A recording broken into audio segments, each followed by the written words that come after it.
This is Bold Dominion, an explainer for state politics in a changing Virginia. I'm Nathan Moore. When it comes to climate and the environment, we know a few things. We know that the average temperature around the world keeps going up.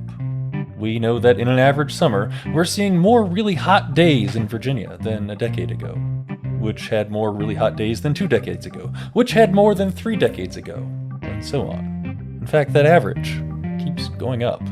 We know that more and more monstrous hurricanes have been making landfall in the United States. We know that huge and uncontrolled wildfires are burning across California and the American West.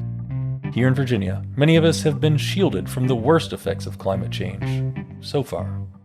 But we know, or we should know, that the planet is burning, and that without major policy changes, it's going to get much worse. So what's a state to do? What policies can Virginia enact? After all, this is a global issue, and the operations of one mid-sized state can feel rather small in the grand scheme of things. Well, for many years, Virginia's answer was not much. The state wasn't doing a whole lot to address the root issues around climate change. But with Democratic majorities in the General Assembly for the last 2 years, that has started to shift. Lawmakers and activists are championing the fight to keep our planet fit for human habitation. So how exactly does meaningful environmental change happen? The environmental community has agreed that we do not want this sea change to be done in a way that reinforces the status quo, because a lot of the inequities and injustices we see currently can be directly tied to historically how we've powered our economy. That's Narissa Turner. She works for the Virginia Conservation Network as the Policy and Campaigns Manager for Clean Energy and Climate. In the second half of today's episode, she'll tell us more about the work being done in Virginia as we move toward a greener and more equitable economy. But first, we turn to Virginia Mercury reporter Sarah Vogelsong. She spoke with Bold Dominion producer Aryan Balu to give us a breakdown of where Virginia's environmental policy is right now, and the inner workings of our energy economy. There's been a lot of big changes in Virginia in the last 2 years when Democrats took control of both chambers of the General Assembly back in 2020. So one of the big pieces of legislation that we are still seeing unfold today is the Virginia Clean Economy Act, which passed the legislature in 2020. And what that did was commit the state's electric utilities to make the electric grid carbon-free by 2050. I think previously there wasn't really a statewide recognition that climate change was even happening. And the VCEA was very much framed as a climate change bill. So some of the top level things that it does is that it joins Virginia to a carbon market. What ended up happening was that Virginia joined the Regional Greenhouse Gas Alliance, which is, I believe at this point, 10 states in the Mid-Atlantic and New England regions. And essentially it puts a price on carbon for power producers. So this applies to all power plants. They have to pay to emit carbon. And then the proceeds from those payments come back to the state. So Virginia just got its first round of payments this spring and is still putting in place some of the frameworks for how those funds are going to be specifically spent. The Virginia Clean Economy Act also set what's called a renewable portfolio standard, but basically means that every year the electric utilities have to get a certain specific percentage of their power from renewable sources. There is also a energy efficiency standard that was part of that bill, which just basically requires the utilities to hit targets for how much energy can kind of be saved by other methods.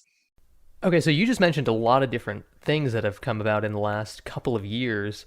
Where does that stack up relative to what sort of climate and energy activists have been trying to push things? Yeah, absolutely. There was and still continues to be, I think, a lot of tension between climate activists in terms of how far and how fast this transition from fossil fuels to renewables should go. And what I think is going to be really interesting to see is how this sort of federal shift that we're seeing on energy plays into that. Because obviously when the Clean Economy Act was passed, we were under the Trump administration. And there was a very different focus on energy issues. And so, Virginia was the first state in the South to join a carbon market, to establish this renewable portfolio standard and the energy efficiency resource standard, and also to set this sort of what at the time for the South was considered this aggressive path towards 2045, 2050 decarbonization. Now, of course, we have the Biden administration, which is pushing for 2030, 2035 targets. And that's really, I think, shifted some of the conversation. I don't think that people are quite sure how that's all going to shake out. But there have also been activists in Virginia who were opposed to the Clean Economy Act because they wanted something faster. That, of course, is the Virginia Green New Deal Coalition. They have put forward their version of that bill 2 years running. In 2020, it was basically just died in committee. I know that there is also a feeling amongst many of the supporters of the Clean Economy Act that it was a huge fight just to get that through the legislature and that there was no chance of the Green New Deal getting through. With all this going on, what has Dominion been up to in the last couple of years to reflect that? Dominion has made some commitments of its own. So they also independently established a decarbonization target of 2050. There's two really big moves that Dominion has made in recent years that are notable. The first, of course, is last July, when Dominion very publicly canceled the Atlantic Coast Pipeline and sold off the majority of its gas transmission and storage assets. That was a really big pivot that obviously got a lot of national attention. The Atlantic Coast Pipeline was a huge project. It was supposed to be 600 miles long. I think it was up to $8 billion by the time that it was canceled, and, caused a huge amount of political controversy in Virginia. And I think that a lot of people really interpreted that cancellation as a clear sign that Dominion is pivoting away from fossil fuels and towards renewables. I think that is certainly how Dominion has cast it in investor calls. And so related to that, the second really big move that Dominion has made is its commitment to offshore wind. And it first announced, I think, these much grander plans to build this 2.6 gigawatt wind farm off the coast of Virginia Beach. It first announced those about 2 years ago. But what is unique really about Dominion's plans is that all of the other wind farms that are in the works up and down the East Coast are led by non-utility companies. They're led by offshore wind developers. When is that planned to kind of come to completion? 2026, I believe, is when it's planned to be fully deployed. We're talking about Dominion, and I want to kind of delve into the capacity market. I barely know what that means, but I would love to try and tackle it and wrap my head around what's going on there. Yeah. The capacity market, I think, is a really complicated topic. But essentially, Virginia is part of this regional electric grid, as is basically every state in every part of the country except for Texas. So Virginia is part of what's called the PJM interconnection, and it's a regional transmission organization. But there are several markets that PJM runs. And essentially, this is how our energy system operates, is through markets. And the point of that is to bring the costs of energy down. So power producers will bid in the power that they have to offer. Essentially, what PJM will do is figure out the lowest price that they can get the power that they need for.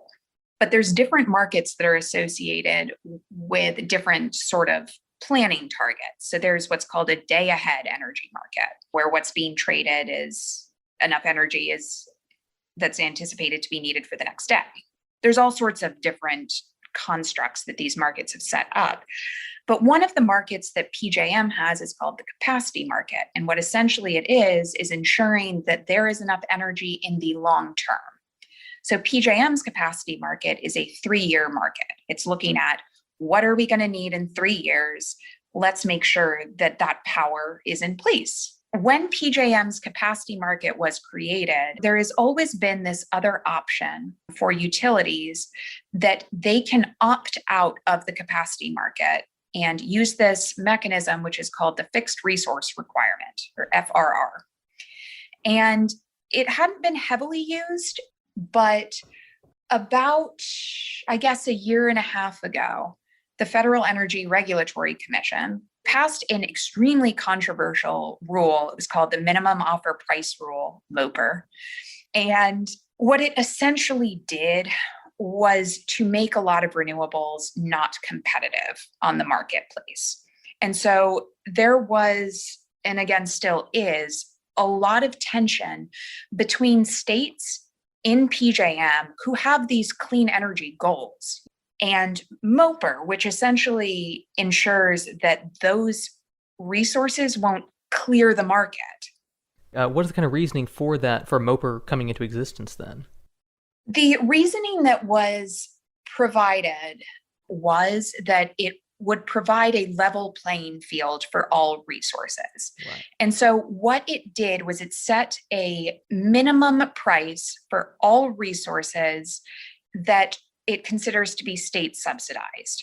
It had a very expansive definition of what a state subsidy was, which essentially made it apply to anything that a legislature incentivized. So really any renewable. Obviously the attraction for many people of renewables has been they're cheap, or certainly solar is cheap. So it really just made them uncompetitive. And what that would mean is that if those resources don't clear the capacity market, if they don't get selected by PJM as 3 years from now, we're going to be depending on you, they don't get paid by the market for being there. So they're losing these payments. And it also means that for utilities who are planning for the future, they're having to meet their state's clean energy mandates, but they're trying to get payments from PJM to have enough resources for the market down the road. And so one of the concerns with MOPR had been that these companies their customers were going to be paying twice. They're going to be paying for clean energy, and then they're also going to be paying for these long-term energy commitments that are not coming from clean energy. So there were a number of states and utilities that were very wary of what this would mean for the markets and did talk publicly about pulling out of PJM's capacity market. So that's been a topic of conversation, well, I guess since the decision was handed down. Since the Biden administration came in, FERC has signaled that it is planning to either heavily revise or move away from the MOPR. So I know I heard from some people I talked to that there was some confusion as to why Dominion would decide to pull out of the market now when MOPR is probably not going to be around, certainly not in this form, for a long time, because the capacity market decision is a 5-year decision. They're committed to not being in it for the next 5 years. Right. So I think that's kind of the bit of new information, though, is that Dominion pulled out as of a couple of weeks ago. Yes. Right? It's easy to get lost in the weeds. Yeah. Okay. So what was their reasoning, if they provided any? Yeah, their reasoning is that with the MOPR, it was going to make it very hard to meet the renewables targets that they had. And under the fixed resource requirement, they still have to prove to FERC that they will have this capacity available. The fact that they've pulled out of the market, what does that change for, Virginia citizens? I think the short answer is we don't completely know. It was a decision that I think caught a lot of people off guard. I mean, I will say that Dominion has told regulators in the past that it was a matter of when, not if, they would exit the capacity market. So the idea of them leaving did not come out of nowhere. But I think the fact that it happened now, there was a sense of surprise that this had occurred. And Dominion does not need, under Virginia law, regulators to sign off on that decision. Dominion is still part of the PJM interconnection. This does not separate us from the regional grid. So I do want to make that clear. Right. And sorry, remind me what it means for it to be still part of the PJM, but out of the capacity market. I mean, we're still part of a larger grid where energy is flowing, throughout all of the states that are involved in PJM. Virginia is not, going it alone or by any means on energy. This just means that in terms of long-term planning, Dominion is not participating in that market. So I think that the impacts that we're going to see are, what does this mean for energy prices in general? What does this mean for renewables developers and the price of renewables in Virginia? I think it's going to take a while for people to work all of those things out. Sarah Vogelsong is a reporter at Virginia Mercury. Stick around. In the second half of today's episode, we've got Narissa Turner explaining some of the boots-on-the-ground environmental work happening here in Virginia. You're listening to Bold Dominion, a state politics explainer for a changing Virginia.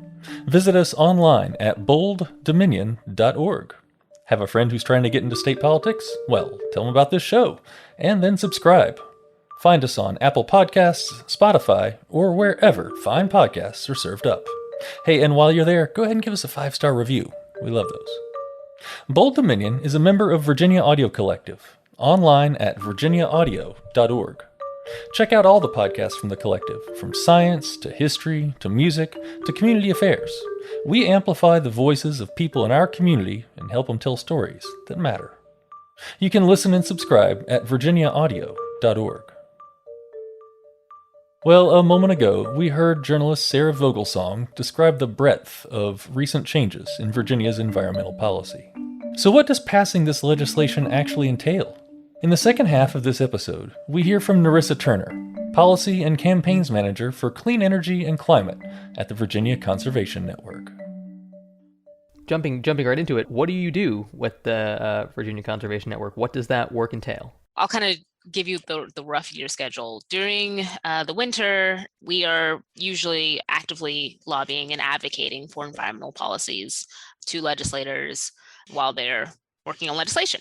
When we are out of session, sort of what's considered the quote unquote off season, from the end of winter through to the start of next winter, we start start laying the foundation for getting our partners together to figure out what we want to work on for the following General Assembly session. So in spring, we start with sort of regional meetings with our partners. We kind of divide the state up along rough regional boundaries. You often see among different regions of the state, they have different environmental issues because the landscape is different, the history is different. So we start in the spring with meetings among our regional partners, and that sort of gives us an idea of what issues kind of were very salient during the prior General Assembly session, and then what people think they might want to work on for the following General Assembly session. From there, then we have what we call work group planning meetings. So we divvy up our work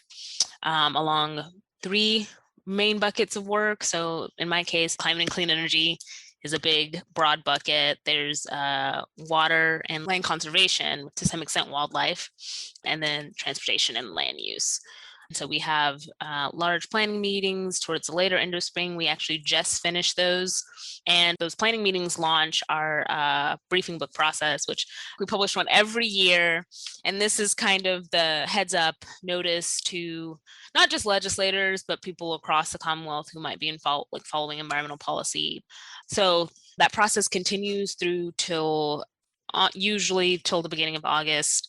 And then from there, from August till the end of the year, that's sort of the campaign part. So that when General Assembly starts in January, we hit the ground running. What are the current irons in the fire? 2 sessions ago, we passed the Clean Economy Act, along with Solar Freedom, which is a package of legislation to increase solar generation in the Commonwealth, and legislation to officially join the Regional Greenhouse Gas Initiative. What we saw both last year, and then I'm hoping a stronger front this year, is trying to bolster and make stronger some of the things that we really got started with those pieces of legislation. So last year, it was last General Assembly session. It was rough, right? We were right after session ended in 2020, coronavirus. Yeah. It fundamentally changed the way that we did a lot of our processes. It changed the way that the General Assembly session ran. There had to be a special session. Technically, there have been 2 special sessions now since 2020, and it put a damper on a lot of the work we had hoped to do. I will say that I think we still got some wins, but I think it's still the same in that I think we're going to see more policy on strengthening provisions around solar energy generation, specifically around distributed energy generation. So that is not necessarily just these large utility scale solar farms that they're just seeing like explosion in growth across the Commonwealth, but really trying to figure out how we can increase the amount of solar on already like impacted or built environments. Seeing improvements to having a clean energy economy.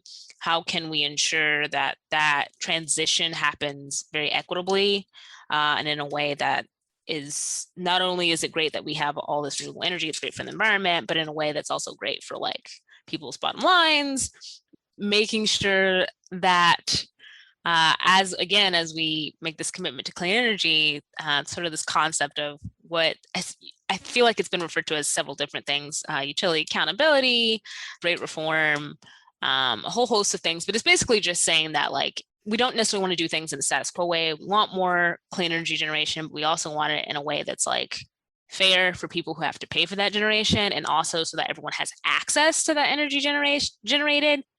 So you mentioned that we had some wins even despite sort of the very abbreviated, very tough session this time around. What, can you dive in? What did that look like? Yeah, we got several bills that dealt with like clarifying language of things, which is maybe kind of boring, but it's like really important. Oftentimes when you're working with like sometimes really long, wonky pieces of legislation, you will find that you pass a piece of legislation, you think your work is done, everyone excited, and then you realize like on the ground when you actually try to implement a thing, it didn't work out the way you wanted to, or people feel like they're still left out. So a couple of bills that we got was one on clarifying language around power purchase agreements, which is a way for potentially like local governments. I think most commonly it's used in the Commonwealth for like schools. It's an affordable way for them to basically work their third party to get solar panels onto their buildings, but they don't have to put up the upfront investment, but they still get to benefit from the cheaper energy generation. There was an issue in prior legislation that said, okay, like Dominion, APCO, and Old Dominion Power, which I think is technically known as Kentucky Utilities, we said they had to do that, but it was unclear for Appalachian Power and APCO and Old Dominion Power whether or not they had to actually offer that to what's known as a non-jurisdictional customer. And so we got language clarifying that, like, in fact, they do have to offer that. They do have to make that available to them. And that has a bit of an equity component because you're talking about those utilities service a part of the state that's oftentimes it's very much considered like economically disadvantaged. It houses some communities of color. We also got legislation authorizing localities to create what's known as like a green bank. We got approval for what's called, I think it's called like the known as like the Brightfields Act, but it basically established a grant program for funding the creation of like renewable energy generation on abandoned coal mines or previously developed sites, but then had been abandoned and need to have some reclamation efforts on them in order for them to be available. The caveat there, though, is that it was created, which is great. There is no money in it because the idea is that hopefully particularly now that we have a change in federal administration, that potentially there might be money that comes onto the Fed. So it was a great way to be like, we recognize that funds are limited, but if there's a way to go ahead and just like set up and be ready to utilize federal dollars, we want to do that. Oh, we also got clarification. We got some good clarifying language on another piece of legislation. It was a portion of the Clean Economy Act, what's known as the PIP program, Percentage of Income Payment Program. So this was a mechanism that was supposed to cap and maintain affordability for low income ratepayers as we put more clean energy generation onto the grid, making sure that their bills didn't disproportionately increase, or they could still afford their energy. And there's an argument to be made that should happen regardless. And again, it was an issue where we thought we got it in, we did it, it was clean, and then we realized that there were still some questions around who could qualify for that program, just making it easier to implement so we could actually get a program that can start helping people as soon as possible. Zooming out to The Virginia Clean Economy Act is something that passed a couple years ago. Could you tell me a little bit about sort of what that is and the broader why it's needed in terms of energy and climate things? Yeah. So, and the thing I always have to remind folks is that Clean Economy Act, as great as it was, it's only one piece of the puzzle, right? Because it only deals with like utility generated electricity. It didn't tackle transportation. It doesn't tackle independent power generation. It also largely leaves out electric cooperatives and things like that. So there are broad sectors of the economy that are not covered within the Virginia Clean Economy Act. But it was necessary because I think there has been a recognition we needed to do something. And so this is kind of our foothold. This is like our big, bold first step. And it was important because when you're building infrastructure and you're working with energy generation, oftentimes you are building infrastructure that costs tons of money and it's intended to last for decades. And hopefully, as people know, that window of time that we have to effectively tackle climate change is getting smaller and smaller. So now that, depending on who you ask, we have anywhere from a single decade to maybe a couple more decades, but the reality is we need to be doing something like right now. And so the idea behind the Clean Economy Act is to basically start those steps and put in those targets to both sort of increase the amount of renewable energy that we are putting into the grid, while simultaneously ramping down the fossil fuel generating resources we have here in the state. But then within that, also it has some provisions for increasing energy efficiency, because the only thing better than a quote unquote green generated electron of energy is that electron you just didn't have to generate in the first place. What are, the ideals for things that we would want to see done in the next couple of years? If I had to summarize, I think we are going to want to do this faster. Like I said, Clean Economy Act was like the first big bold step, but I think there were many people who were like, this is not fast enough, not strong enough, all these different things. And I think, quite honestly, many people who worked on it realized that. But we needed something. You have to get something on the book so then you can keep pushing. The other thing is that now we've got to tackle all the other sectors. So last year, and I didn't speak to this because actually it touches my portfolio of policy work, but it actually falls with one of my other colleagues. Transportation is a big thing, because even though we did a lot of work on energy, I think in the Commonwealth, I think it's maybe a little over a third. Like electricity production is about a third of our emissions. Transportation is actually the largest. So tackling transportation, but then not only transportation, I think there's now starting to be some rumblings, some movement on tackling the built environment as well, because that has carbon implications as well. What does that mean exactly?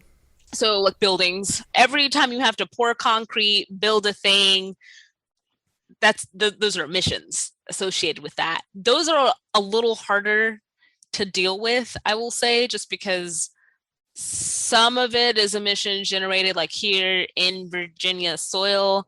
A lot of it is not. A lot of it has to do with both national and international markets and interstate stuff, because even though maybe you poured the concrete here, getting the component parts, having it traveled here may not have happened in the state. So faster tackling carbon in other parts of the economy, and then just making sure this is all done in an equitable way. The environmental community has agreed that we do not want this sea change to be done in a way that reinforces the status quo, because a lot of the inequities and injustices we see currently can be directly tied to historically how we've powered our economy, how we've sort of moved along, and the way that we've defined progress and building bigger and better things that also required more carbon pollution. We now want to change and dismantle that. Narissa Turner is the Policy and Campaigns Manager for Clean Energy and Climate at the Virginia Conservation Network. Thank you to her, and also Sarah Vogelsong, for joining us this week. Thanks also to our editor for this episode, Katherine Hansen. And one last thanks to producer Aryan Balu. You've heard Aryan's voice on this podcast off and on for a year and a half. I'm pleased to report that Aryan graduated from UVA this year, and he's been hired at an NPR affiliate station in Illinois called WVIK. I'm looking forward to following Arian's bright future. My name is Nathan Moore, and I'm the host of Bold Dominion. You can find us online at bolddominion.org. And don't forget to subscribe, it's just a click away.